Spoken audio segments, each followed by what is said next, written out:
Hi, I'm Ted, a 28-year-old doctor, and I'm currently single. My profession keeps me incredibly busy, often with long and demanding hours at the hospital. Although I'm passionate about my work, it leaves me with little time to focus on my personal life, particularly in terms of dating and building relationships. Given my limited free time, I occasionally find myself at small bars, hoping to meet someone special. These cozy and relaxed settings offer a brief escape from the demands of my job. I enjoy engaging in conversations with new people, eagerly searching for that connection with a woman who shares my interests and values. While small bars may not be the most traditional place to find a potential partner, I believe that meaningful connections can be formed in unexpected places. One evening at the bar I usually visit, I met Kathy. She was a beautiful 32-year-old woman who caught everyone's eye. She had a perfect body, and when I saw her, I skipped a heartbeat. I was sitting alone, taking a break from my work as a doctor, enjoying a drink. Unbeknownst to me, Kathy was there with her friends. She kept looking at me now and then, which caught my attention. I gathered some courage and walked up to Kathy and offered a drink. Her friends gave out some catcalls, but Kathy did not bother and walked with me and sat with me. We started talking, beginning with smiles and glances. As the night went on, our conversations got deeper. We talked about our lives, what we loved, and our dreams. I noticed that we had a strong connection, not just in how we felt about each other, but also in our personalities and values. As we talked, the noise in the bar and the presence of her friends didn't matter. It felt like destiny had brought us together. Our conversation was easy, and it was clear that we had something special. Kathy's friends were starting at us, which was making me a bit uneasy, but I did not bother. When the night ended, we exchanged phone numbers and promised to see each other again. Next day, I could not concentrate my work and kept thinking about Kathy and when I would meet her next. Eventually, I could not contain myself and texted her for a meeting. To my surprise, she said yes and agreed to meet in the evening at the same bar. Post my shift, I rushed to the bar and realized that I was an hour ahead of our scheduled time. I waited for her, and there she appeared. She was stunning, and I almost lost my senses. She was wearing a black dress, and her curves were all for my eyes to feel. I almost stammered when she came and said hi. We started with our usual drinks, and after a few drinks I could see that Kathy was a bit tipsy, and there was something unusual about her eyes. I was talking when she put her finger on my lips and said, "I think you need to rest your lips. They can be busy later." I was stunned and almost lost my breath. She held my hand and asked me where did I park my car. We walked to my car, and once we sat in my car, she was all over me. I asked her to wait and said that my house is a 2-minute drive from here. She sat down and drove straight to my house. Once at my house, it was all chaos. She was fierce and intense.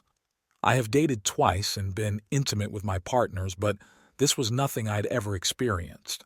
I was down like I'd been hit by a truck. Suddenly, Kathy got up and dressed up and kissed me and just left. I felt that it was a bit odd, but did not bother as I was not in a condition to think a lot. The next event, we went to the bar again, and this time, once we reached home, she brought handcuffs and tied me to the bedpost. I was shocked and was a bit scared as well, but it was awesome. Once again, all of a sudden, Kathy got dressed, untied me, and walked away. This continued for a few more days, and every time once we were done, Kathy used to just leave. I was a bit lost and at times got the feeling that I am just a toy. Kathy never told me where she lives or she works if she does. Where is her family? I knew nothing as yet. For me, this was now getting a bit awkward. The next day after we were done, I asked Kathy to stay back.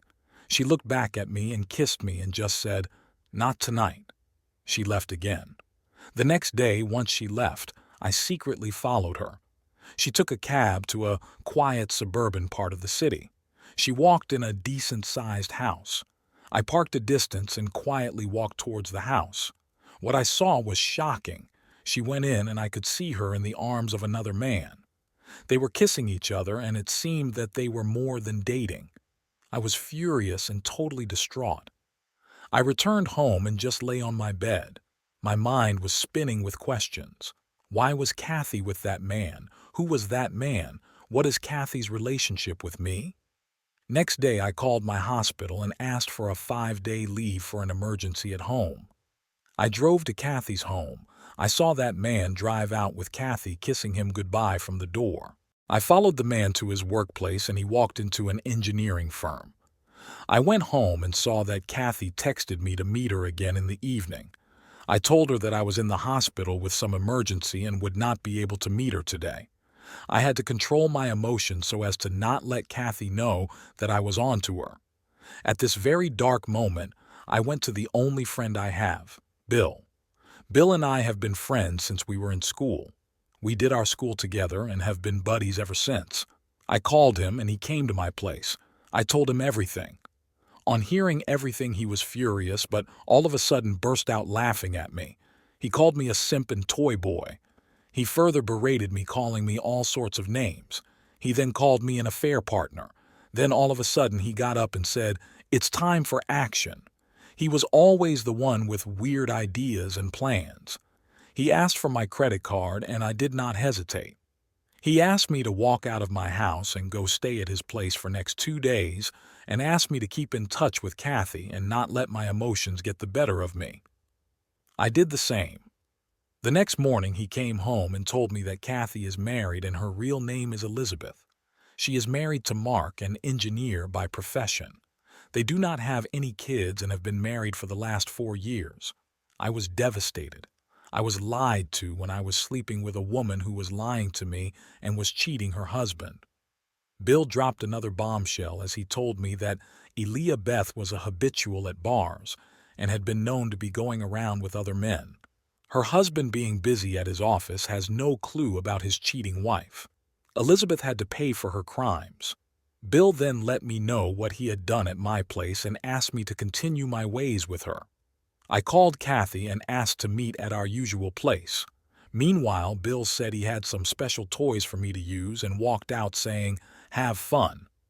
Elizabeth came to meet, and as soon as she came, she requested to take her to my place as it has been 2 days without her being nasty with me. As I reached home, I saw some weird toys on my bed.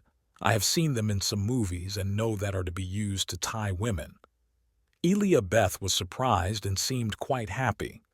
I quickly took off her clothes and put her in the chains and straps. As soon as I was done, I got a phone call from Bill. I quickly answered, and Bill told me that he could see what is going on and is reaching my place in next 2 minutes. Elizabeth asked me to put down the phone and come to her as soon as possible. As I walked towards her, my bedroom door opened and Bill walked in with Mark and another unknown man. Elizabeth was shocked and started crying and even accused that I kidnapped her and tried to assault her. Mark went to her and quietly sat down near her. He looked in her eyes and slowly untied her. He walked towards the unknown man and took an envelope from him and handed to Elizabeth. He then calmly said, "Elizabeth, you have been served with divorce." He then pointed towards the unknown man and said that going further, any communication with me will be done through his lawyer and not to return back to their home. Elizabeth was crying and quickly got dressed. She ran out. Mark walked up to me and shook my hand and said that he was suspicious about his wife and thanked me for helping him get out of the clutches of his cheating wife. Bill handed him a pen drive. It had the video of me and Elizabeth walking into my bedroom and getting into action. Mark thanked Bill and then invited us for a drink. We took his offer and went out for a drink. As few weeks later, Elizabeth was divorced and out of her house. Mark informed that she had to leave town as he had shared my video with her parents and they have disowned her and told her to never show up at their house. That very day, Mark, Bill, and I hit the bar and were already down with a ton of drinks. Bill got up and once again started calling me a simp for asking about Elizabeth, and to my surprise, Mark joined in and both teamed up to call me names. At one point, the both synced and said, "You are the affair partner." Well, I am the affair partner. I shot back stating yes, and I am the AP and enjoyed every second of it. We enjoyed and later drunk, danced in the parking, and even got detained by the police. Mark and me started crying on the side of the road, and the cops asked Bill what is up. Bill tried to explain the cops as to what has happened. The cops quickly let us go. I did fall in love with Elizabeth and wanted to start a long-term relationship with her. However, fate had other plans. I did not get a spouse, but I got two friends that I will hold on for rest of my life.